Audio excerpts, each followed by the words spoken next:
Jangan memperumit hidup. Hidup ini sederhana, tetapi kitalah yang ngotot untuk membuatnya rumit.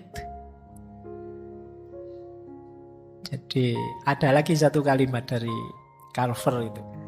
Saya tidak mengatakan tidak karena saya sangat sibuk. Saya mengatakan tidak karena saya tidak ingin terlalu sibuk. Ini maksudnya tidak ingin terlalu ruwet, tidak ingin terlalu rumit. Jadi ini nasihat dari Konfusius, hidup ini sederhana, kita seringkali bikin rumit, bikin ruwet.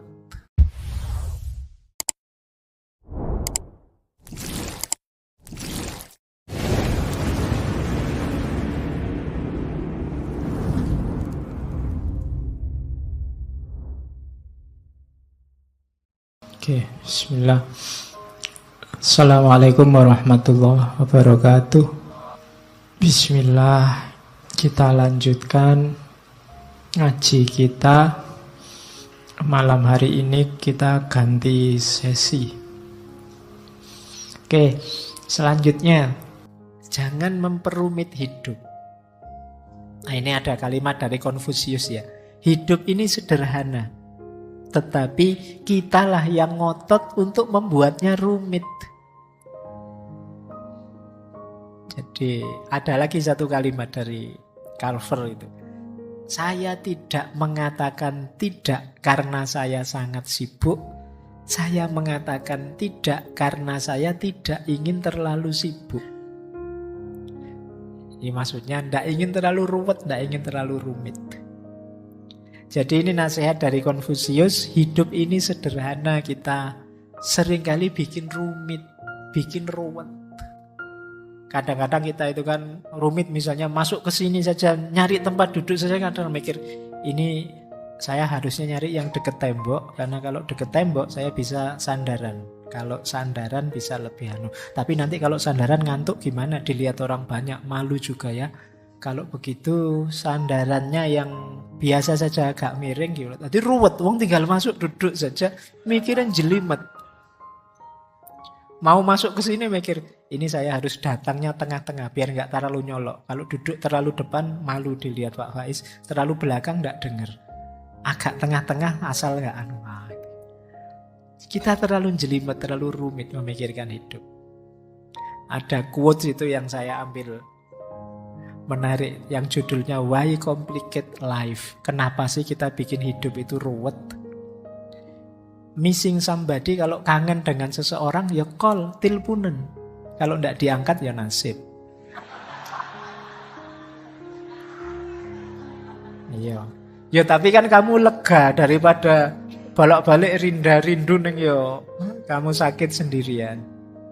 Wanna meet up, ingin ketemu ya diundang. Kalau dia tidak datang ya tidak apa-apa. Tapi kan diundang tidak datang ya sudah. Kalau kamu ingin dipahami orang ya jelaskan.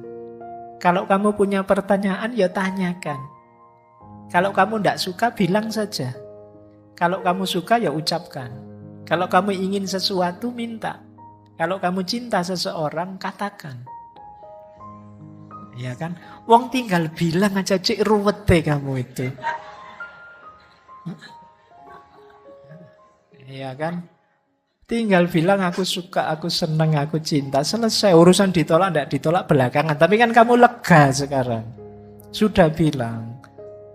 Kadang-kadang kan kamu mikir terus ini, waduh gimana ya, rasa ini ku bawa kemana. Ya, salahmu dewe. Kamu bikin ruwet hidupmu sendiri. Nah, minimalis juga begitu prinsipnya. Sederhana saja, simple saja. Tidak usah terlalu dibikin ruwet. Tidak lulus kuliah ya diulang. Kan selesai. Kamu mikir panjang-panjang ya aslinya tidak lulus ya gimana lagi. Ya kan? Lapar ya makan, haus ya minum, kan gitu. Pak saya pingin puasa Pak, tapi tidak kuat, khawatir sakit ini sakit itu dan lain sebagainya. Ya sudah, kalau tidak kuat kan banyak konsesi-konsesi. Agama saja ngerti, tidak dibikin ruwet. Saya sholat tidak kuat berdiri ya duduk, tidak kuat duduk ya berbaring, tidak kuat berbaring ya pakai isyarat. Itu kan mikirnya simple, tidak ruwet. Kita yang suka membuat ruwet apa-apa banyak hal. Jadi mau apa saja diskusi dulu panjang lebar. Akhirnya kegiatan tidak jalan-jalan. Rapat lama-lama keputusannya kita rapat lagi ya. Wah. Lah terus tadi rapat itu ngomong apa kok terus rapat lagi. Jadi itu kita suka memperumit persoalan. Yuk mikir simpel saja, jangan rumit-rumit. Biar tidak habis waktu, biaya, tenaga, energi untuk yang tidak penting. Nah, tentang yang ini boleh nanti dibuka ketika kita membahas overthinking. Overthinking itu jenis ketika kita memperumit sesuatu yang sebenarnya simpel. Terakhir, ini sebenarnya trailer untuk minggu depan. Jadi minggu depan itu versi gaya hidup asketik. Gaya hidup asketik itu seperti minimalis, tapi lebih jauh dengan cara berpikir yang berbeda. Jadi agak menjauh dari dunia dengan pola religiusnya sendiri. Itu gaya hidup minimalis. Jadi di situ saya sebut bahwa gaya minimalis ini sebenarnya ada di hampir semua agama. Dan diteladankan oleh banyak pemuka agama. Nabi Muhammad itu kan tidak kaya raya. Nabi Isa tidak kaya raya. Banyak tokoh-tokoh yang tidak kaya raya. Nah, prinsip-prinsipnya kesederhanaan, kebersahajaan, menganggap dunia itu penggoda, menganggap dunia itu penderitaan, hidup itu yang penting rasa syukur dan lain sebagainya. Saya lanjut. Nah, sekarang mulai filsafatnya. Mulai filsafatan sudah mau selesai. Nah, kita belajar sekarang filosofi-filosofi dari minimalisme. Yang pertama, filsafat cukup. Hidup ini sebenarnya tidak mengejar lebih kalau kita tidak ingin masalah. Kata Sokrates, rahasia bahagia, engkau tahu, tidak ditemukan dalam mencari lebih banyak, tetapi dalam mengembangkan kapasitas untuk bisa menikmati lebih sedikit. Jadi kamu latihanlah bukan punya banyak hal yang kamu inginkan, tapi latihanlah bisa menikmati yang lebih sedikit dari yang kamu miliki. Itu akan membuatmu bahagia. Jadi kembangkan dirimu ke level bisa menikmati yang sedikit. Bukan ke level punya banyak hal, punya banyak barang. Nah, nanti kalian akan bahagia. Jadi kalau fokusmu hanya memiliki sesuatu, tadi kamu merasa berarti dengan punya banyak, ayo sekarang latihan, kamu tetap merasa berarti meskipun punya sedikit. Ini namanya bisa menikmati yang sedikit, merasa cukup dengan yang sedikit. Selanjutnya kata Sokrates, dia yang tidak puas dengan apa yang dia miliki, tidak akan puas dengan apa yang dia ingin miliki.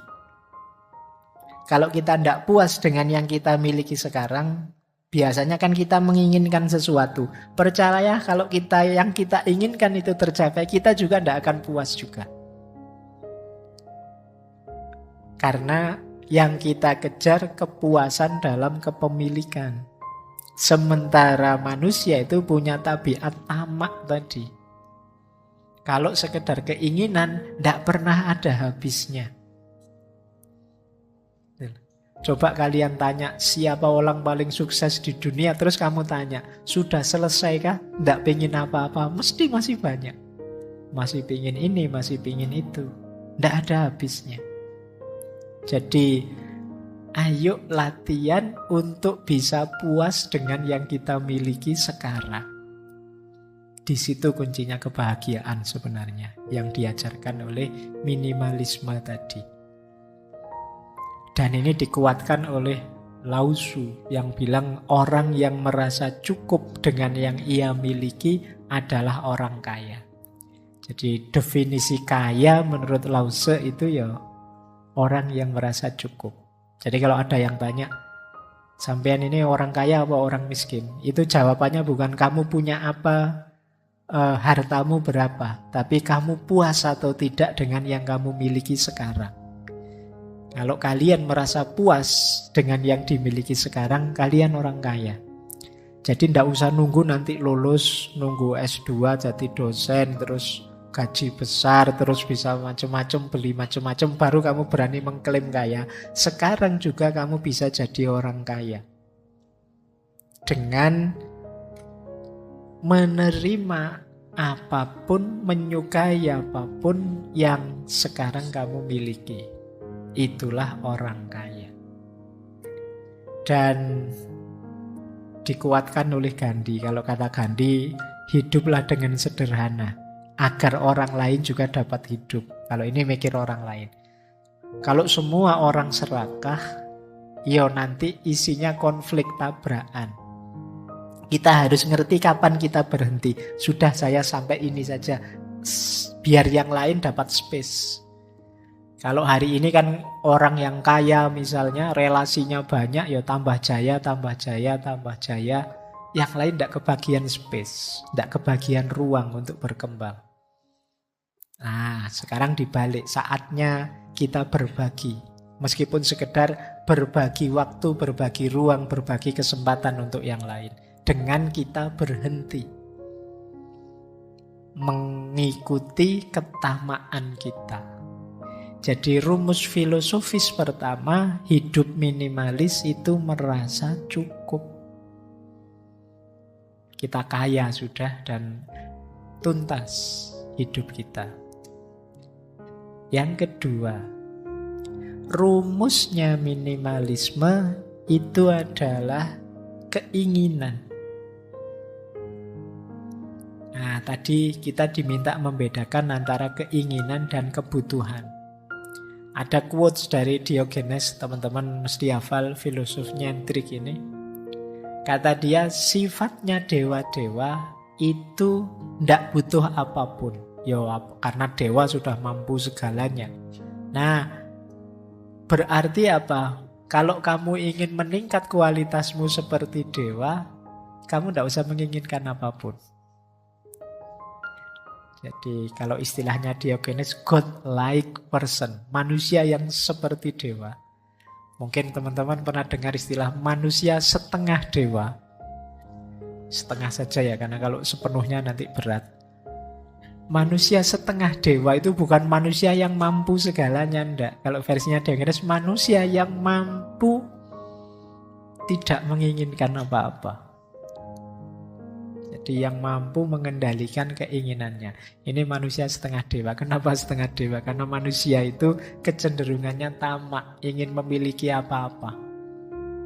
Begitu dia mampu mengendalikan keinginan, tidak butuh apa-apa, itu dia levelnya tinggi. Ini kata Diogenes.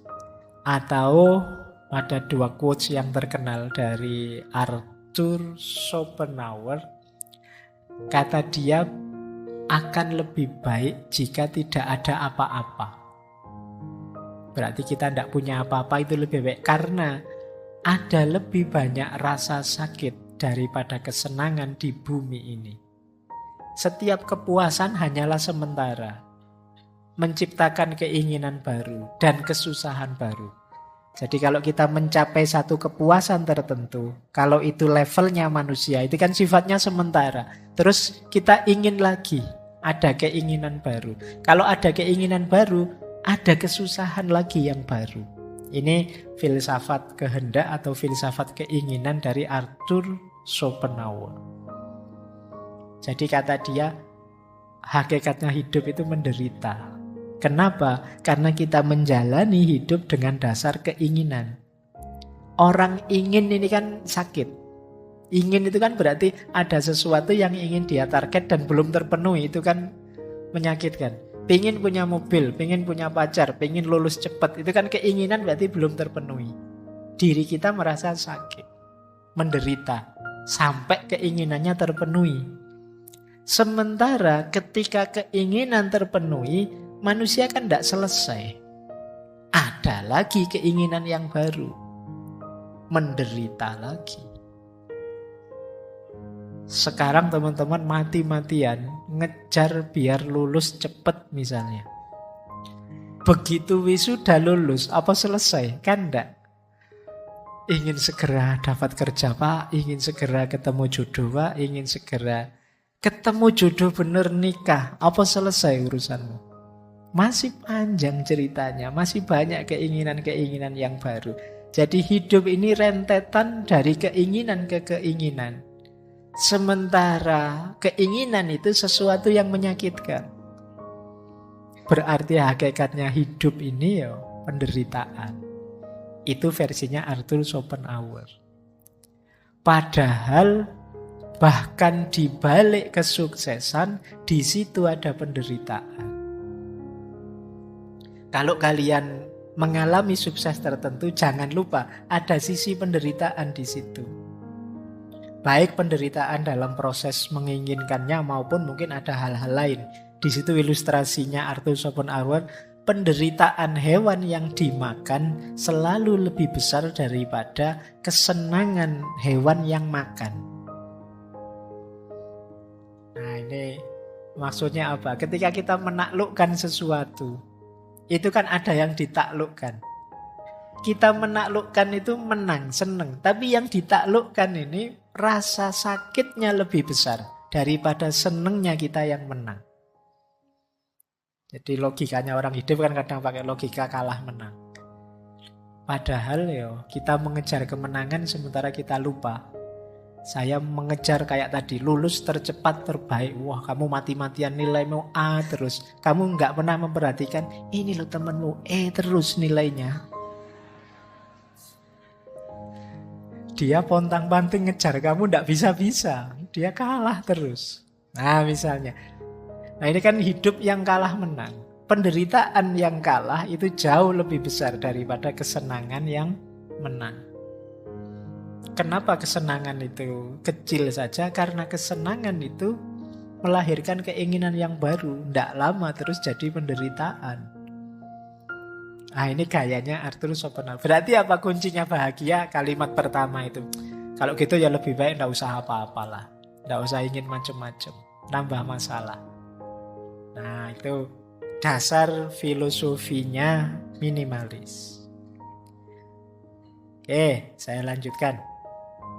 Nah, ini beberapa juga saya ambil dari stoikisme.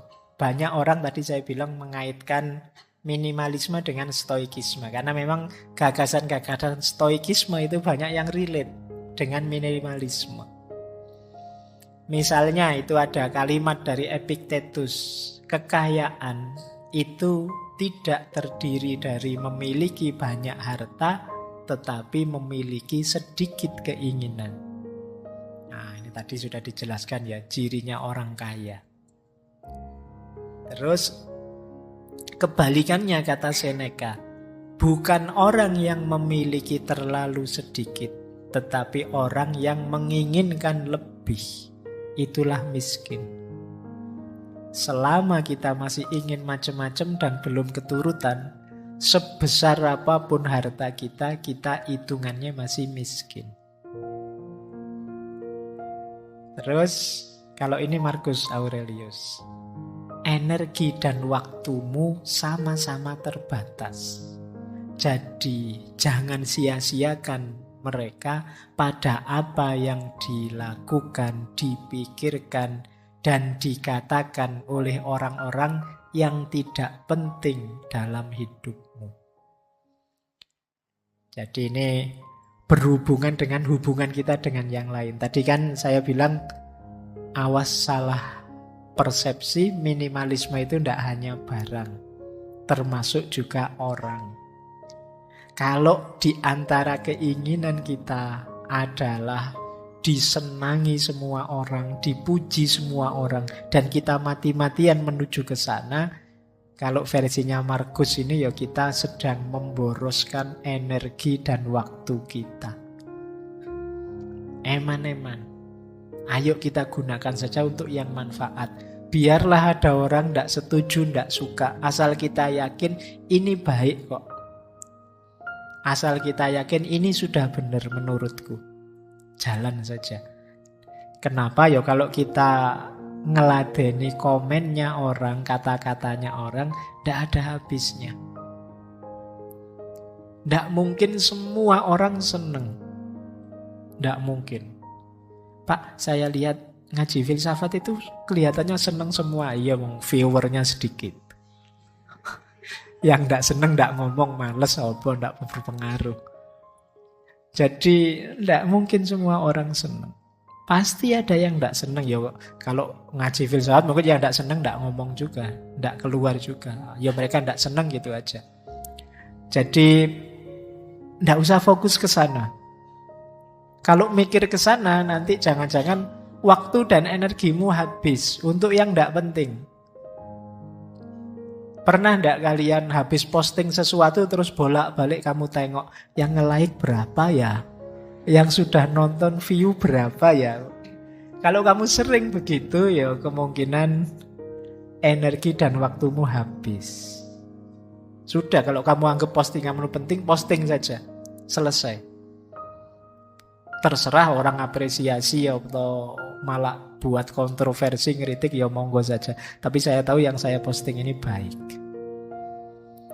Nggak usah ngukur komentarnya orang dan lain sebagainya. Nah, ini nasihatnya Markus. Bersih-bersihnya juga, ini termasuk contoh bersih-bersih orang lain yang nggak penting. Maka dilanjutkan oleh Markus dengan memprioritaskan hal-hal yang tepat, keluarga, teman, usaha, kesejahteraan, engkau akan menemukan kepuasan dan harmoni. Jadi kalau tadi sudah bersih semua, barang yang tidak penting, teman yang tidak penting, situasi yang tidak penting sudah bersih, di situ kita ketemu harmoni dan kepuasan dalam hidup. Nah, baik. Ini filosofi selanjutnya. Nah, filsafat minimalisme lagi berhubungan dengan menemukan yang lebih hakiki dan berguna. Jadi tadi intinya kan ini sebenarnya, kenapa sih harus dibersihkan, dibuang, diseleksi, dibagikan? Karena tidak hakiki atau tidak berguna. Kata William Morris, jangan engkau memiliki barang yang tidak kau ketahui gunanya atau tidak kau yakini keindahannya. Jadi parameternya dua malah ini, guna dan keindahan. Nah, kata Sokrates lagi, apakah engkau tidak malu begitu peduli pada perolehan uang dan ketenaran dan prestise ketika kamu tidak berpikir atau peduli tentang kebijaksanaan dan kebenaran dan peningkatan jiwamu? Kita itu sering lebih nganggap penting uang, ketenaran, prestise. Prestise itu berarti gengsi. Ketenaran ya nama besar di tengah masyarakat. Uang, kekayaan. Kita sering lebih fokus ke situ daripada yang lebih hakiki. Kalau versinya Sokrates yang lebih hakiki, kebijaksanaan, kebenaran, dan peningkatan kualitas jiwa kita. Ayo fokus ketiga yang hakiki ini dan buanglah fokus ketiga yang awal. Uang, ketenaran, prestis. Bukan berarti kita jangan kaya, bukan berarti kita tidak usah terkenal atau apa. Uang, ketenaran, prestis itu efek saja, implikasi logis saja.